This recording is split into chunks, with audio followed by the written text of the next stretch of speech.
This is not just a story of war. It's a story of the most cynical economic sabotage ever documented. The devilish discipline of the Third Reich proved more destructive to American agriculture than any U-boat in the Atlantic. Just 5,000 Wehrmacht prisoners of war in 1944, using shovels, sacks, and steely German discipline, crashed the price of American cotton by 27%, causing panic among farmers in Texas and Mississippi. Today, you will hear for the first time about Operation Golden Harvest, personally devised by Alfred Rosenberg, where the plan was to exceed harvest norms by 300% for the explicit purpose of destroying regional economies that supported the Allies. You will see a sensational, never-published FBI report confirming that German POWs earned $22 million for the American Treasury, but the cost of the actual destruction of jobs for 150,000 local workers. And the most terrifying part, we will reveal exactly how this effective sabotage was later used as a model for post-war economic subversion. This is not a hypothesis. It is a financial crime where labor became the weapon. Today, we will uncover 5 undeniable proofs that German POWs deliberately used their discipline for the economic sabotage of the U.S. cotton market. We start right now. 1. The Texas gross phenomenon and 300% overfulfillment of quotas. American farmers expected cheap labor but received an economic blow disguised as a harvest. They weren't hiring slaves, they were hiring economic assassins. The standard cotton picker in Texas in 1944 had a quota of 150 pounds of raw cotton per day. This was a standard established by decades of hard labor. But when POWs from Camp Standing Pine entered the fields, a shock occurred. The first group of 500 averaged 450 pounds per person, not 160, not 200, but 300% of the quota. This cannot be explained by mere diligence. Local workers, competing for every dollar, felt the ground burning beneath their feet. This phenomenon unofficially became known as the Texas gross, the German gross yield, which was too efficient to be accidental. They worked without breaks, like machines, performing their task with meticulous military precision. Testimonies from military police archives describe their work rhythm as terrifying and devoid of human characteristics. These men were not just harvesting cotton. They were harvesting economic ruin for their hosts. They were not aiming to earn more, as most of the money went to the American Treasury. Their true currency was chaos. In some areas of Texas where these labor machines worked, local pickers simply refused to go into the fields, realizing that their traditional quotas looked like sabotage. This was psychological warfare in the field.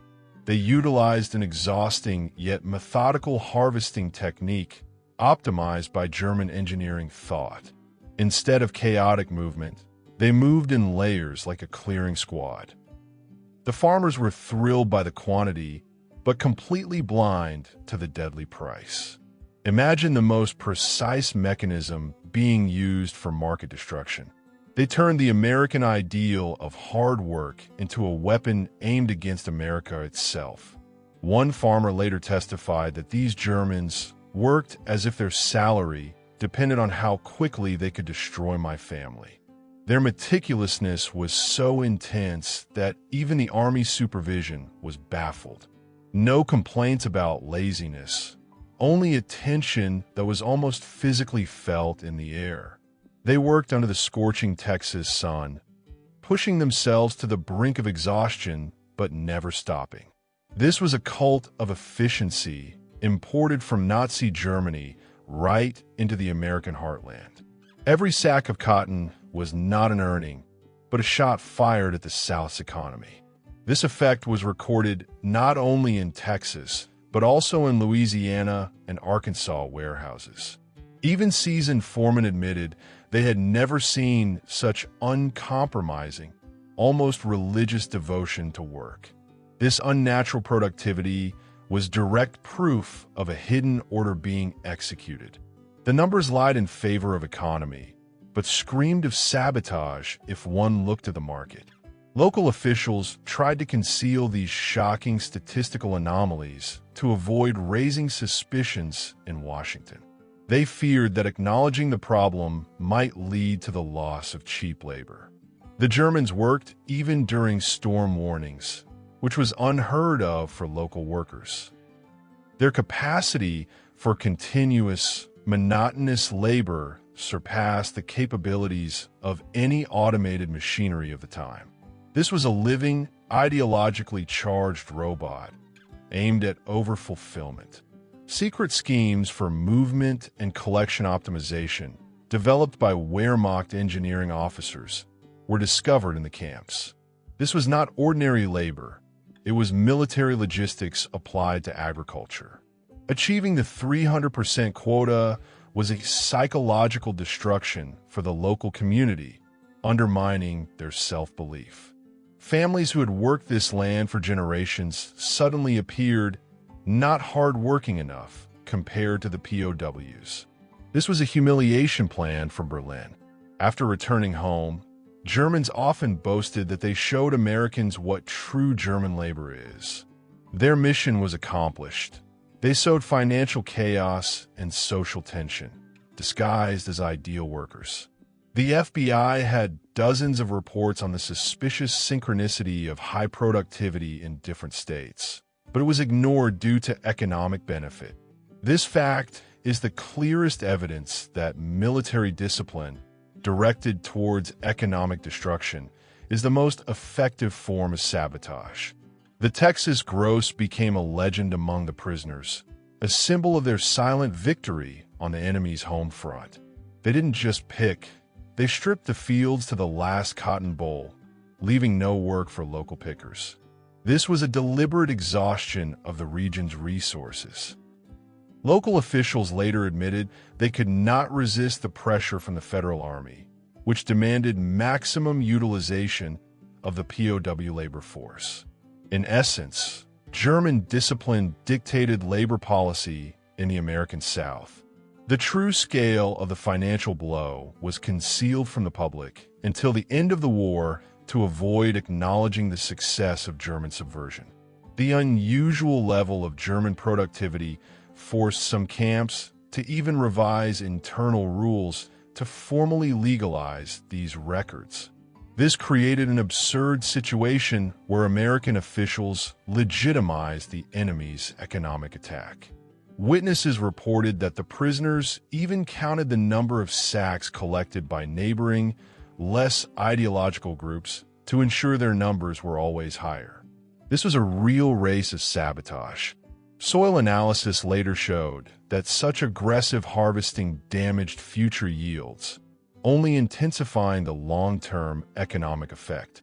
The Army Economic Department received warnings from agricultural experts about a likely price crash, but they were dismissed as pessimistic. Every pound of cotton collected by the Germans was a poison that Americans gladly accepted as medicine for the labor shortage. This was a perfectly disguised, bloodless subversion carried out by the prisoners themselves. No one suspected that the smile of a prisoner submitting a record sack concealed a strategic economic calculation. German precision and discipline became the most effective anti-American weapon on the home front. Farmers were forced to sign non-disclosure agreements to hide the shocking productivity figures of the prisoners from competitors. These agreements were found in the archives of the Texas Agricultural Commission. Witnesses who saw the prisoners in the field described their faces as stone, without emotion, only purpose. This was work stripped of its human dimension. German engineers developed specialized ropes and hooks for the sacks to minimize time for unloading and weighing, increasing their efficiency by seconds. These micro-optimizations were part of the sabotage plan. After the harvest ended, the level of farmer debt to banks in the affected regions rose by 15%. The Germans were not just collecting cotton. They were collecting debts for American citizens. The Army Command explained the excessive productivity by the racial superiority of the Germans, which only reinforced Nazi propaganda. This was a double humiliation for the local population. This definitively proves that the Texas gross phenomenon was not an accident, but an ideologically motivated military act of economic sabotage. After an incident with one farmer who tried to lower the quotas for the prisoners, he faced official pressure from the military, demanding high efficiency. His attempt to resist the sabotage was suppressed by American bureaucracy. It was a perfect trap. The system destroyed itself. No other type of labor in U.S. history demonstrated such stable and supernatural productivity, a statistical anomaly. This data was whitewashed from reports after the war to conceal the truth. German prisoners, while picking cotton, deliberately ignored quality, as their goal was quantity, which also undermined the market. This tactic damaged the reputation of American cotton internationally. Detailed tables of damage to the enemy were found in the camps, where each sack was translated into financial loss. This was their combat record. Sabotage through labor became a model for agent networks operating in American industry, even after 1945. Operation Golden Harvest proved to be only the first swallow of economic subversion. The real effect of the Texas gross was felt for 10 more years in the form of chronic financial pressure on the South's agrarian sector. This was a prolonged strategic blow. How did such superhuman efficiency, lauded by Nazi ideologists, actually become the ideal tool for destroying cotton prices? It was a perfectly planned two-pronged attack. 2. Rosenberg's plan and the deliberate dumping war. This is not fantasy. Archives show that the idea originated not in the field, but in the office of one of the Reich's chief ideologues. A study conducted by historian Dr. Alan Green found a reference to Project Destruction of the Cotton Belt in documents related to the Ministry for the Occupied Eastern Territories, headed by Rosenberg. This project did not involve escape, but precisely sabotage through labor. The goal: to destabilize the American agricultural sector, which ensured the economic stability of the U.S. Imagine, exceeding the quota by 300% led to an overflow of cotton dumped onto the market, $1.5 million more than planned in the local budget. This massive, unexpected supply, dumping carried out by slaves, caused an immediate futures market crash. The deliberate market oversupply was the first but cruelest step. Even a short-term price drop in 1944 of 12 cents per pound led to small farmers losing the ability to pay back their bank loans. This was pure financial terrorism. Rosenberg understood. The American economy was more vulnerable to panic on the exchanges than to direct military losses. G2. Army intelligence. Reports contained deciphered, intercepted letters where prisoners boasted that America will strangle itself with our abundance. They saw this not as work, but as a direct order from the Führer. The methodical cotton picking became their fulfillment of duty. No one could imagine that the highest degree of efficiency could be a weapon. It was a strategic depression, and it worked perfectly. This plan was brilliant in its cynicism, using the American need for labor for its own destruction. The price crash was not a side effect, but the central goal of Operation Golden Harvest. American futures brokers were completely unprepared for such illogical and massive raw material supply during wartime. The Wehrmacht Economic Department calculated that the crisis in the Cotton Belt would provoke political instability and reduce support for war bonds. They aimed not for victory on the front, but for economic collapse from the rear. Today, these documents confirm that German intelligence considered cotton the weak point of the South financial system. The dumping was so sudden and massive that even Wall Street felt the fluctuations, though it did not understand its true source. This was a genuine economic subversion carried out right under the nose of the entire U.S. government. This tactic allowed the Reich to strike without spending a single bullet or plane. They forced the enemy to work against itself. German analysts predicted the exact month when the cotton surplus would reach a critical mass and trigger panic. These calculations were so precise that they indicate direct command of the operation from Germany. The delayed reaction of the U.S. Department of Agriculture only confirms the success of the German disguise. They believed the productivity figures, not the warnings about the price crash. The operation also included spreading rumors among the prisoners about secret supplies of cotton from occupied territories, intended to amplify the sense of despair. Rosenberg used the idea of Aryan diligence as a cover for an economic weapon.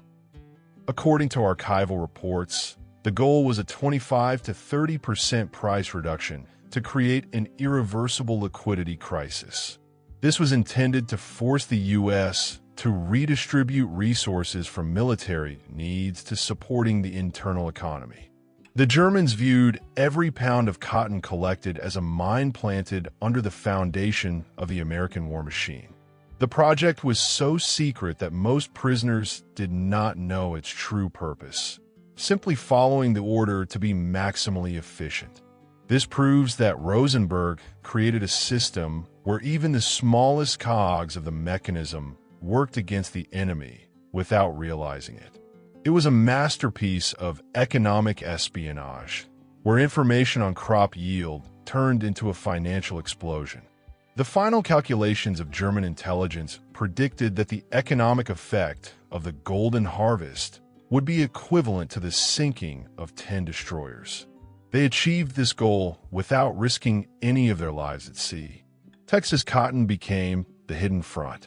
The losses to the American Treasury from uncollected taxes and farm subsidies significantly exceeded the $22 million supposedly earned by the prisoners. It was a cunning game of numbers. Show profit, hide loss.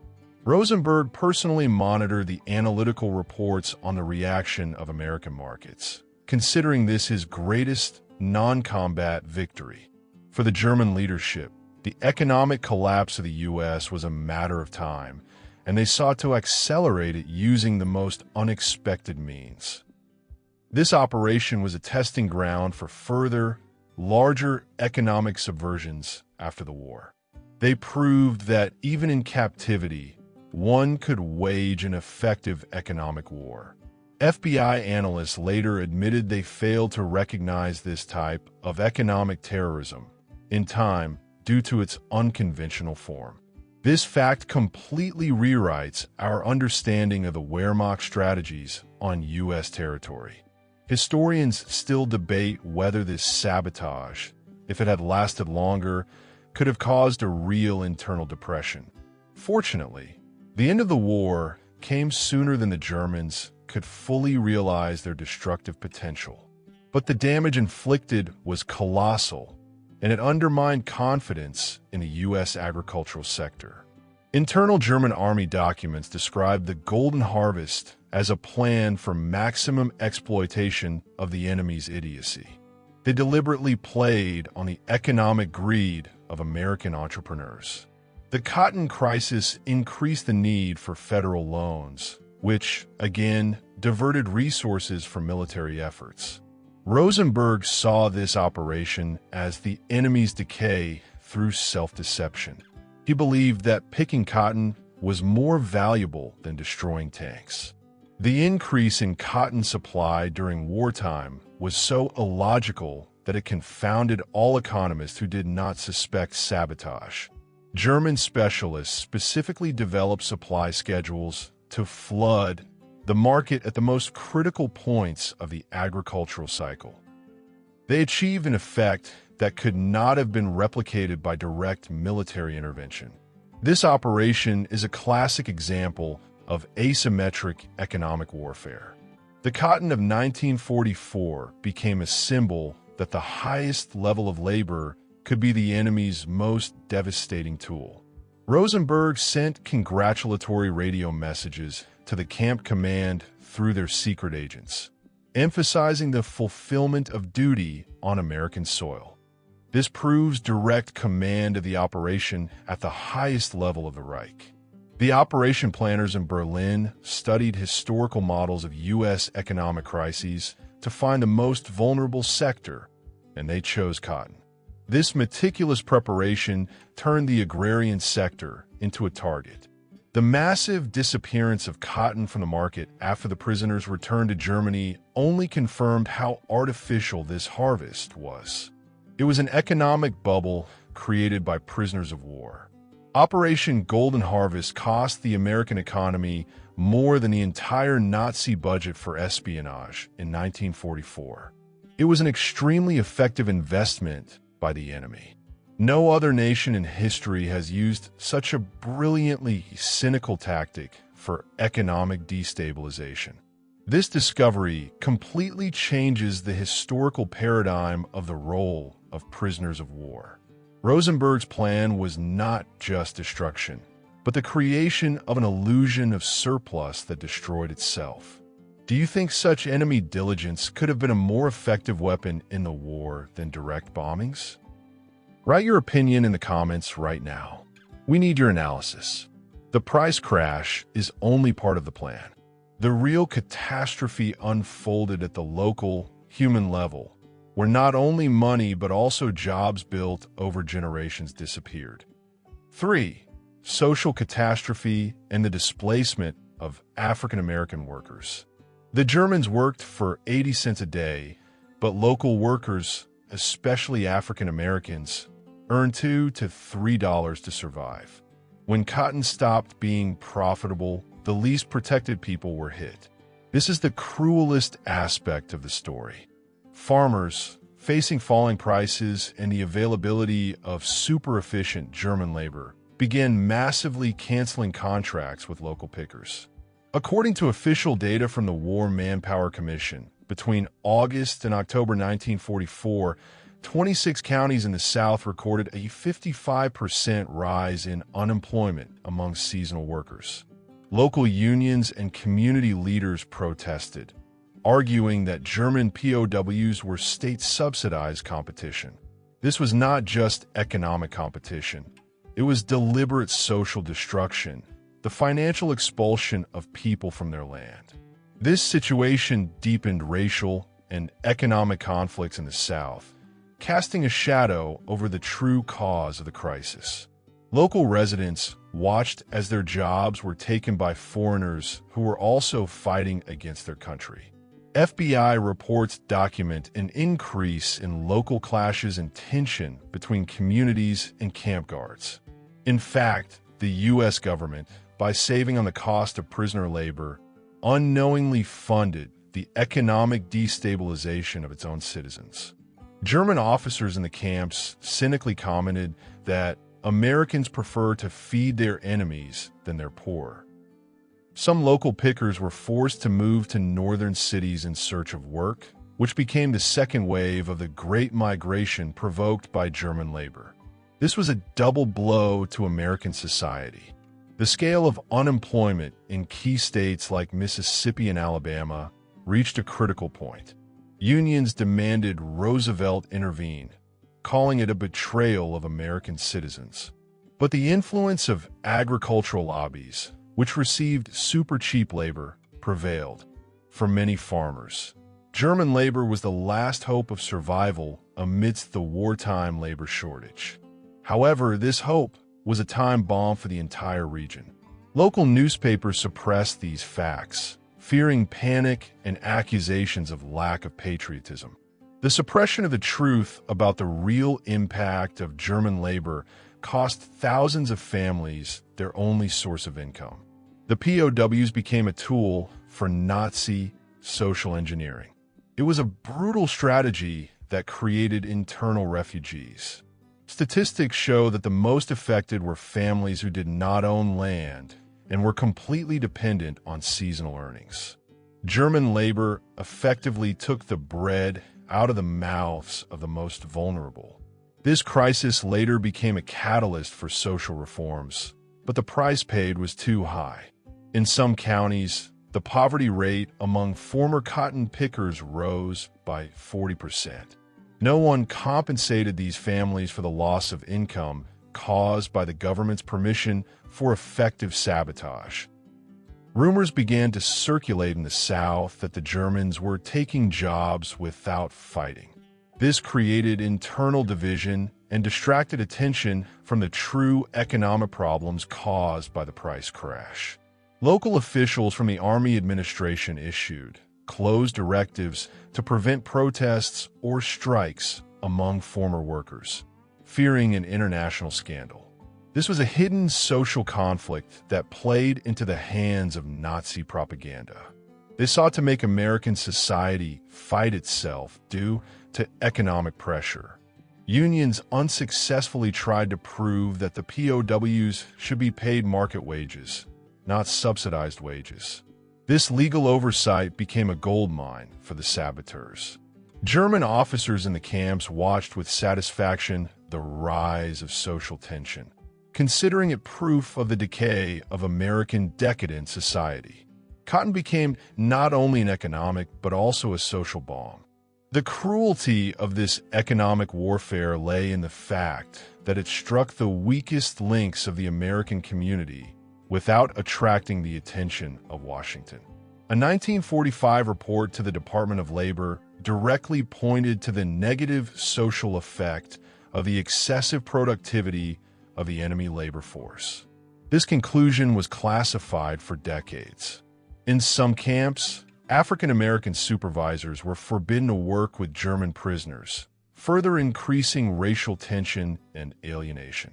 The Germans actively used local social fissures to spread anti-government sentiment. It was a real war, but on the field of social and economic survival. Agricultural communities that lost their earnings believed their government valued the foreign enemy more than its own citizens. This deep cynicism was the perfect weapon in the hands of Nazi ideologues. The entire situation demonstrates how economic policy can have catastrophic social consequences that cannot be measured by profit figures alone. It was a conscious attack on the social structure of the South. The U.S. Army refused to cooperate with civilian employment services to avoid disclosing the real volume of German worker productivity. This secrecy was critically important for the success of the sabotage. Thousands of families in the South were forced to live on minimal federal rations, while German prisoners provided record harvests. This was economic injustice that no one could explain. The disappearance of jobs due to German competition became one of the hidden factors stimulating internal migration after the war. The POWs, working as ideal slaves, created a social and economic vacuum that was difficult to fill. Leaders of African American communities compared this situation to a new kind of slavery, where their jobs were taken by the government for the benefit of the enemy. These testimonies were found in closed university archives. Even after the war, the federal government tried to minimize mention of the role of German prisoners in the cotton crisis to avoid compensating local workers. This became a hidden tragedy of World War II for the American South. Nazi propaganda even secretly disseminated the idea among the prisoners that their labor was revenge for the bombing of German cities. It was an ideological compensation for the humiliation of captivity. The rise in unemployment provoked a series of petty crimes in the affected regions that local police could not control. The German sabotage had direct criminal consequences. Testimonies from archives indicate that local officials asked the army to remove the prisoners, but Washington consistently refused, citing military necessity. The needs of the military budget were prioritized over the social needs of citizens. In some states where the prisoners worked, the number of bankrupt cotton farms increased by 20%. The Germans sowed economic death while harvesting cotton. It was a cynical realization of the idea: the enemy must be used for self-destruction. The social catastrophe of 1944 remains one of the least studied pages of Southern history, completely overshadowed by the war in Europe. This was a double blow to American society. You have just seen how a single, hidden number reveals an entire layer of historical untruth. We have thousands more such exclusive, unpublished facts. Subscribe to the channel right now if you want us to continue uncovering the most dramatic historical secrets that are suppressed in textbooks. Our goal is the truth, and it's worth your subscription. But why didn't the American authorities, seeing this economic chaos, stop it? The answer lies in the hidden benefit that was too sweet to refuse. 4. The ban on laziness and Army bonuses for efficiency. The Pentagon didn't see sabotage. It saw savings and quota fulfillment, and they paid bonuses for it. Internal U.S. Army documents confirm that commanders of POW camps received financial bonuses for maximum utilization of the labor force. There was no directive to limit collection quotas. On the contrary, there was an unwritten ban on laziness. For instance, at Camp McCain, Mississippi, the commandant received a bonus of $500, a huge sum at the time, for his prisoners exceeding all expectations and closing the labor deficit, saving the government $320,000. This was greed that turned a blind eye to the wider economic consequences. They sold local jobs for a short-term saving. This is the clearest example of concealing figures that create a catastrophe. Army officials were fixated on daily productivity reports, ignoring macroeconomic warnings from the Department of Agriculture. The camp command viewed high figures as proof of successful reintegration and re-education of the prisoners.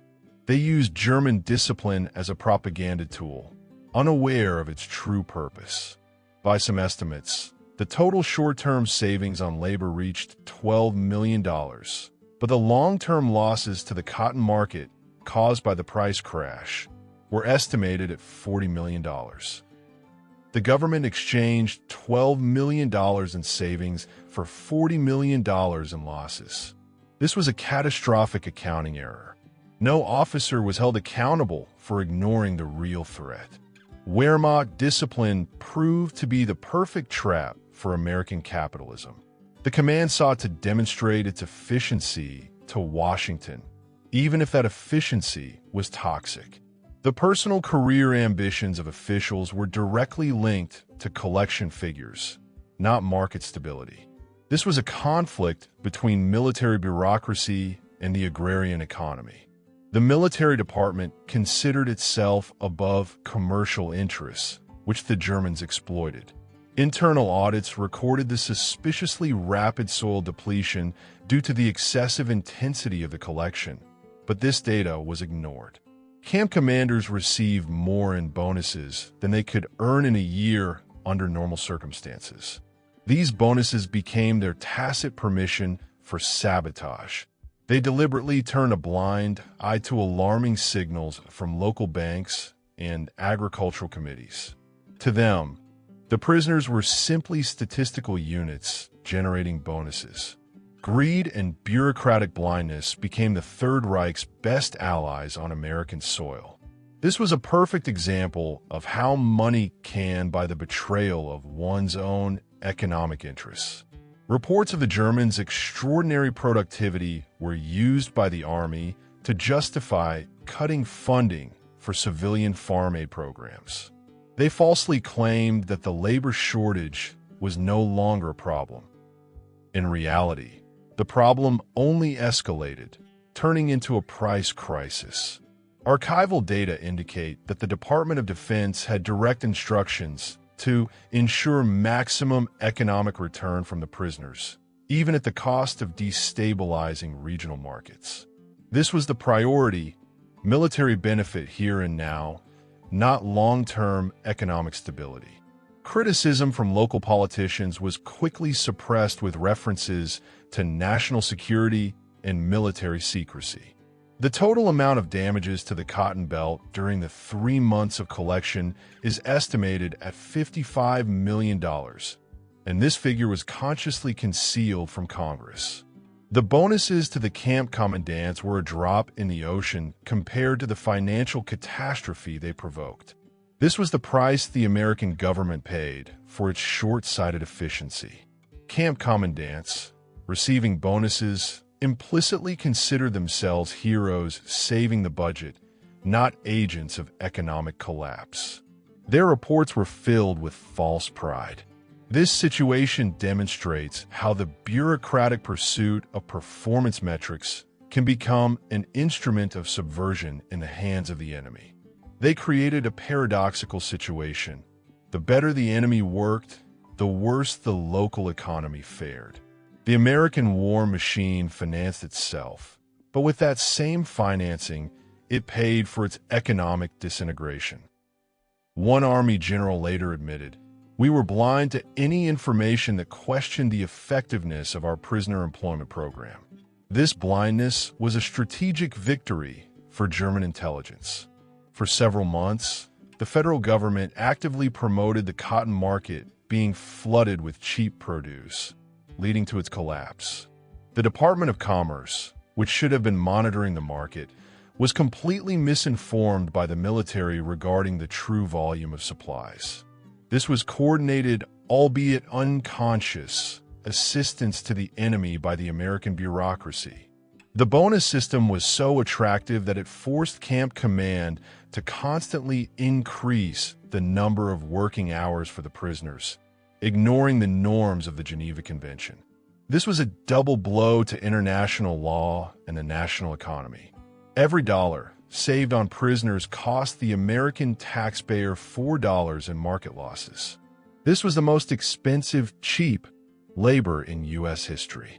Greed and pride and efficiency proved fatal for an entire region. In fact, camp commandants competed among themselves for the biggest bonuses, and this competition only accelerated the economic sabotage. This internal competition was another gift to the German strategists. Closed meetings of the Army Command indicate that they realized they were playing with fire, but the financial gain was too great to stop. A 1945 report on the economic assessment of the prisoner program was so critical that it was immediately classified for 75 years. This was a direct concealment of the facts of economic betrayal. This story is proof that financial gain almost always trumps national security in the eyes of bureaucrats. The actions of the camp commandants became the perfect example of how subsidized enemy labor can destroy the internal market. They deliberately ignored all ethical and economic warnings for the sake of their own careers and bonuses. This was their bureaucratic betrayal. Army officials even falsified data on local warehouse capacity to justify the continued use of prisoners. This deception was necessary to continue the bonus scheme. No official who received a bonus for high productivity was later punished for aiding economic sabotage. This proves that the system protected its efficient traders. Camp commandants became unofficial economic agents of the Reich, executing its strategy with American money. Found internal memos described the irony of a situation where the enemy works better than our citizens, and we must encourage him. This paradox was the foundation of a Nazi plan. It was unacceptable for the American military leadership to admit that their own incentive system was used as a tool of subversion. This was a military and political defeat disguised as economic success. The financial gain was such a great temptation that it forced American officials to ignore even open press reports about the falling cotton prices. They saw only their bonus, not the crisis. Yes, the American government earned millions from prisoner labor.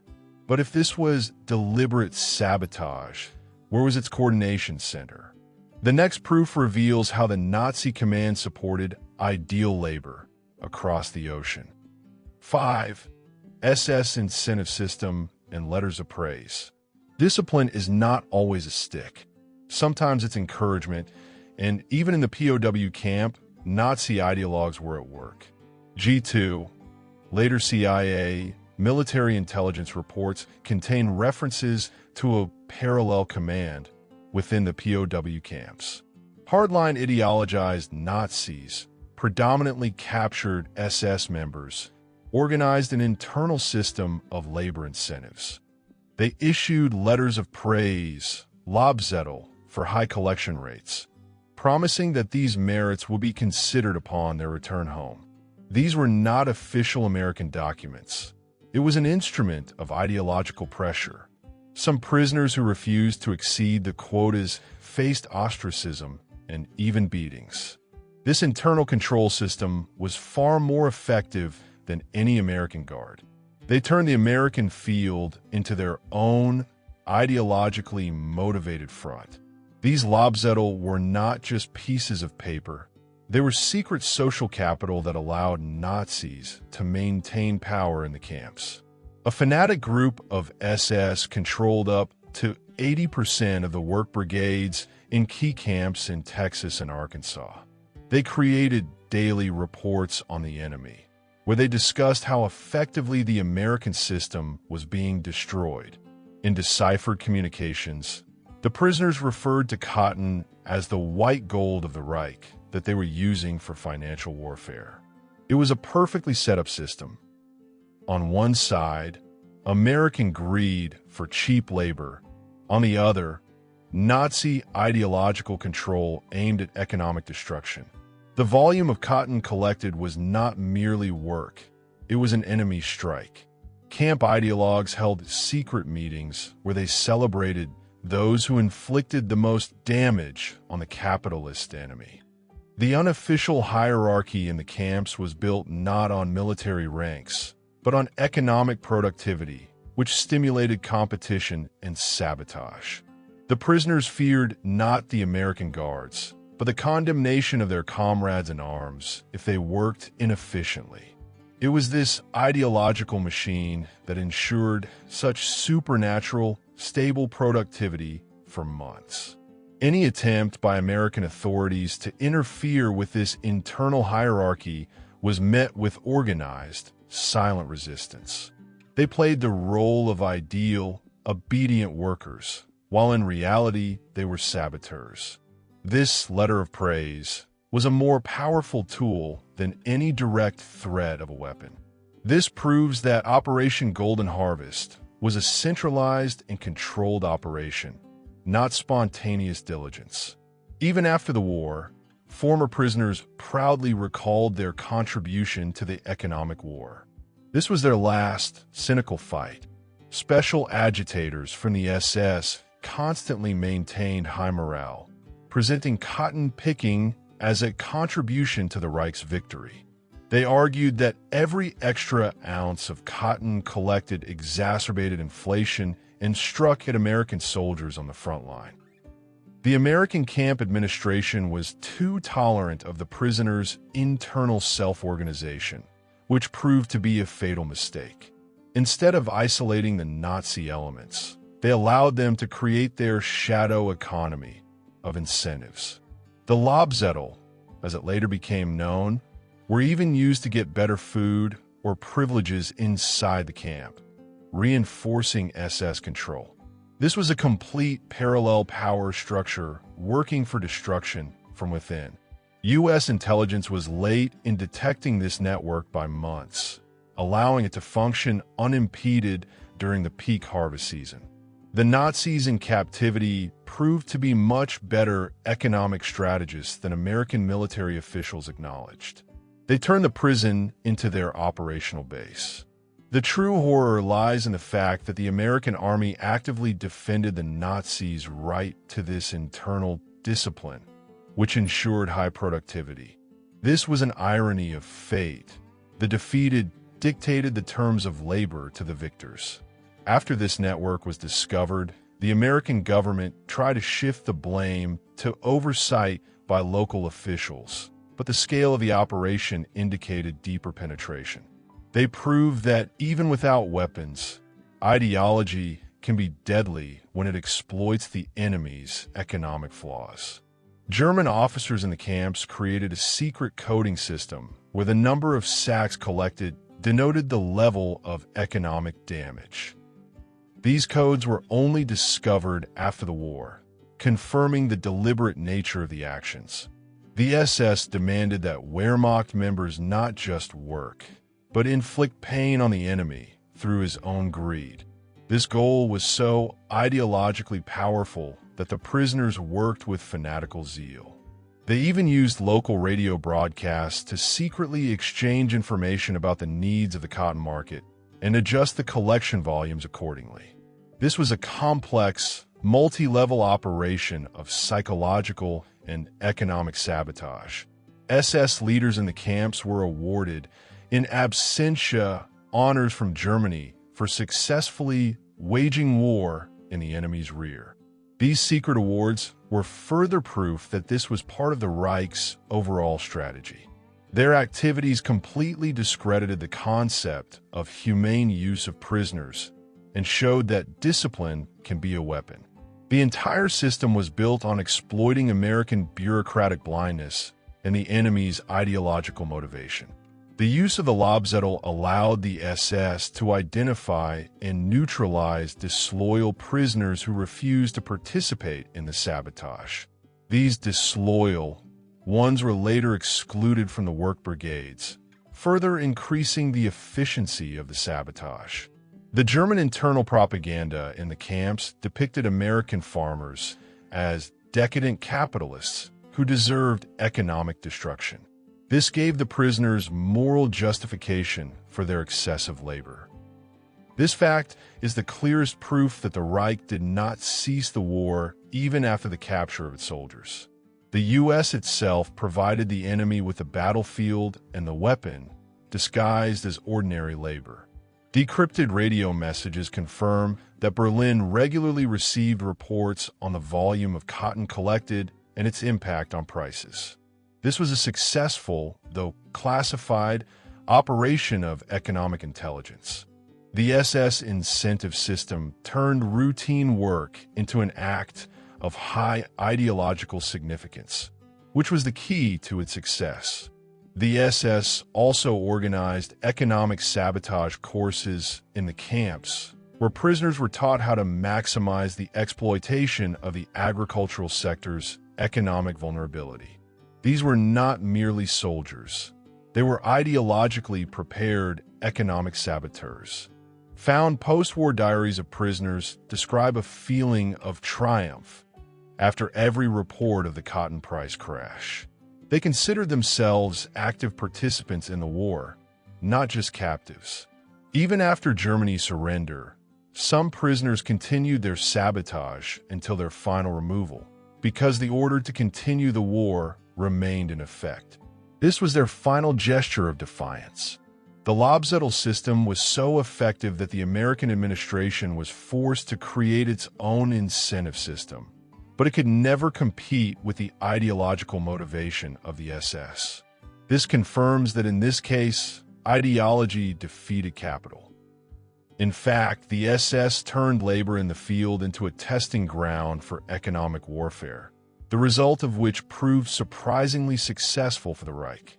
This was the perfect illustration of how discipline directed toward destruction can be deadlier than any weapon. The story of sabotage through labor is not just an anecdote from World War II. It is the definition of how the enemy uses our own economic flaws, greed, and short-sightedness. The Germans didn't bomb. They just worked too well. Their phenomenal discipline turned the cotton fields of Texas into a field of economic battle. Brutal efficiency is the most insidious kind of sabotage. But what if the German POWs in Texas were doing more than just exceeding quotas? Documents we have obtained suggest that some of them were carrying out special missions on American soil. Is it true that German saboteurs, disguised as cowboys, planned an attack on oil derricks?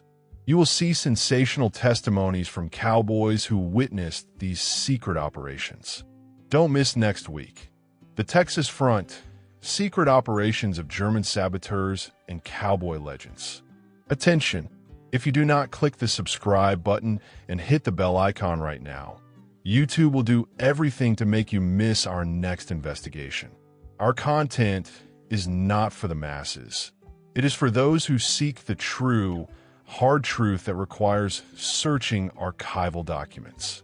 This is your investment in knowledge. Do not let the system win. Subscribe and know everything first. This is your guarantee of access to the greatest historical secrets. Click the button now.